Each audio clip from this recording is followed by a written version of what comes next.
What makes a person truly evil? Is it a choice, or something they were born with? Take Jeffrey Dahmer, one of the most infamous serial killers in history. He didn't just kill, he meticulously hunted his victims, showing no remorse. But what if I told you that some scientists believe people like Dahmer might not have been made evil, but born that way? Science has uncovered chilling clues: genes linked to violence, brain abnormalities in serial killers, and childhood behaviors that hint at a dangerous future. But does that mean evil is in our DNA, or is it a product of our environment? Stay with me as we unravel the terrifying science of evil, because once you learn the truth, you may never look at human nature the same way again. What is evil? What exactly makes a person evil? Is it their intent, their actions, or their lack of empathy? Across different cultures and belief systems, evil is defined in various ways.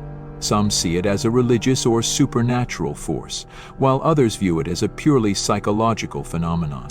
But one thing is universal: evil is recognized by its effects: suffering, destruction, and harm inflicted on others.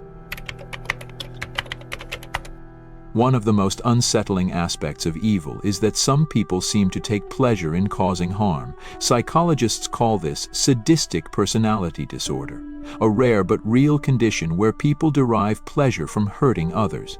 But not all evil people are sadists. Many criminals, dictators, and cult leaders commit horrific acts not because they enjoy it, but because they feel justified, entitled, or indifferent to suffering. Real-life examples of evil figures. Throughout history, certain individuals have embodied the concept of evil.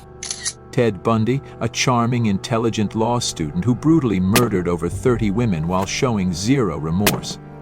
Jeffrey Dahmer, a serial killer who not only murdered his victims but cannibalized them, keeping their remains as trophies. Adolf Hitler, the orchestrator of the Holocaust, responsible for the deaths of millions, driven by an ideology of hatred and supremacy. These people raise a chilling question: were they always destined to be monsters, or did life shape them into what they became? Science suggests that some individuals may be born with a predisposition for evil. That's where the evil gene theory comes into play. Could evil be written into our DNA? This idea is controversial, but some scientists believe genetics play a role in violent and psychopathic behavior. The worrier gene, MAOA, a genetic red flag? One of the most debated genetic links to aggression is the MAOAL gene, also known as the worrier gene. Studies have found that many violent criminals, including murderers and psychopaths, have this genetic variant. What does it do?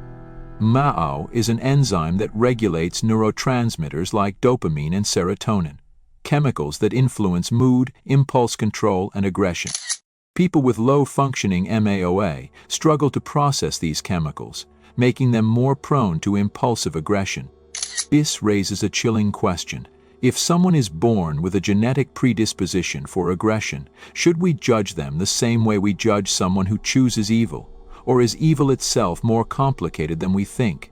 As we'll see in the next segment, the brain itself might hold even more disturbing answers. The psychopathic brain, a defective moral compass. Brain scans of serial killers and psychopaths reveal something alarming. 1. Reduced activity in the prefrontal cortex. This part of the brain controls decision-making, impulse control, and empathy. In psychopaths, it is underactive, meaning they struggle to feel guilt or consider consequences. 2. An overactive amygdala. The amygdala processes fear and aggression. Some violent criminals have a hyperactive amygdala, making them more prone to explosive rage. Nature versus nurture. Are we programmed for evil? Genetics alone do not create a monster. Studies show that when children with the MAOAL gene grow up in violent, abusive environments, they are far more likely to become criminals. But when raised in stable, loving households, they often turn out completely normal. So, does that mean evil is a mix of both nature and nurture? The answer is complex, but one thing is certain. Some people are born with biological traits that make them more prone to violence. but their upbringing and environment determine whether they embrace or resist those urges. And that brings us to the next disturbing question. Are there early signs of evil that can be spotted in childhood? That's what we explore next. Signs of evil in childhood, chilling early warnings.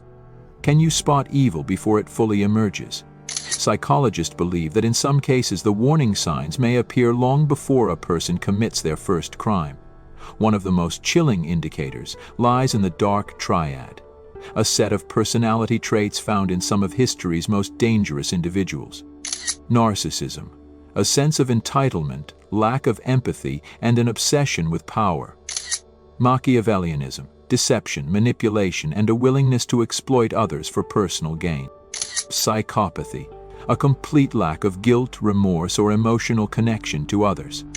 These traits alone don't necessarily create a killer, but when mixed with the right environment, abuse, neglect, or unchecked power, they can become a dangerous cocktail. Even more terrifying is the McDonald triad, a controversial theory suggesting that 3 childhood behaviors could predict violent tendencies later in life. 1. Bedwetting beyond an appropriate age. 2.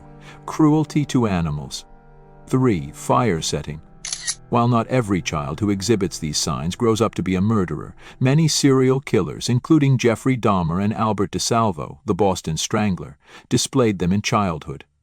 Dahmer started by dissecting small animals. Fascinated by their insides years later, he did the same to human victims.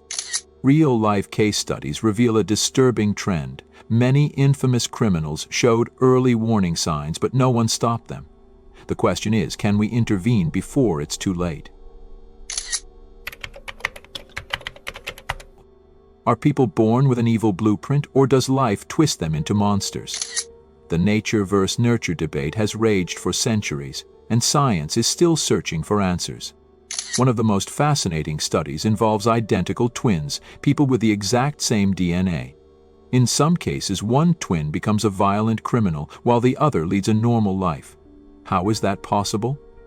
The answer lies in environmental influences. Childhood trauma plays a significant role. Studies show that severe neglect, abuse, or social isolation can permanently alter brain development, increasing aggression and lowering empathy. A child raised in a violent home might learn that power is gained through domination, while a child raised in love and security develops a sense of morality. But here's the most unsettling part. Could a good person be shaped into a monster? History suggests the answer is yes. The Stanford Prison Experiment.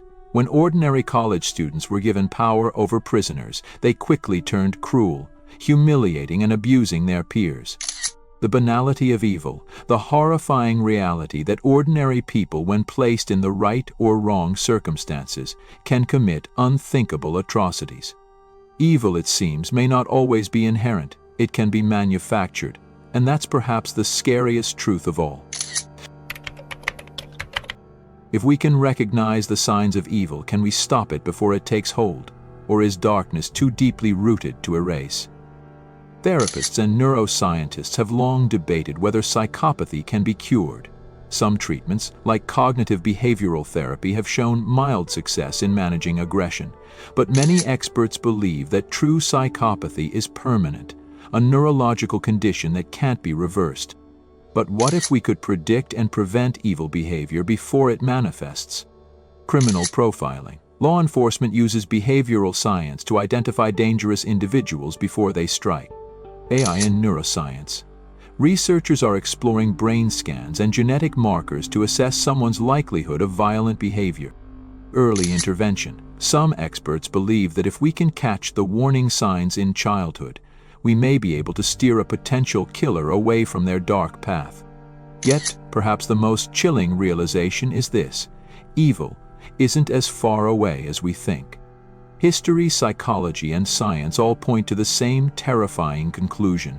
Under the right circumstances, anyone has the potential for darkness. So the real question is, if pushed to the edge, could you become a monster? So after exploring the science, psychology, and history of evil, we're left with one unsettling truth. Some people may be biologically predisposed to darkness. But does that mean free will is an illusion? If someone's brain is wired for violence or their genetics increase their risk of psychopathy, can we truly blame them for their actions? Or is evil something that is forged through trauma, power, and circumstance? The debate between nature and nurture is far from settled, and perhaps it never will be, but one thing is certain: evil isn't as far away from us as we'd like to believe. Under the right or wrong conditions, history has shown that ordinary people can commit unthinkable acts. So what do you think? Is evil something we're born with, or does the world shape us into who we become? Let's discuss in the comments below. And if you found this deep dive into the science of evil fascinating, don't forget to like, subscribe, and hit the bell icon for more content that explores the dark psychology shaping our world. Until next time, stay curious and stay aware.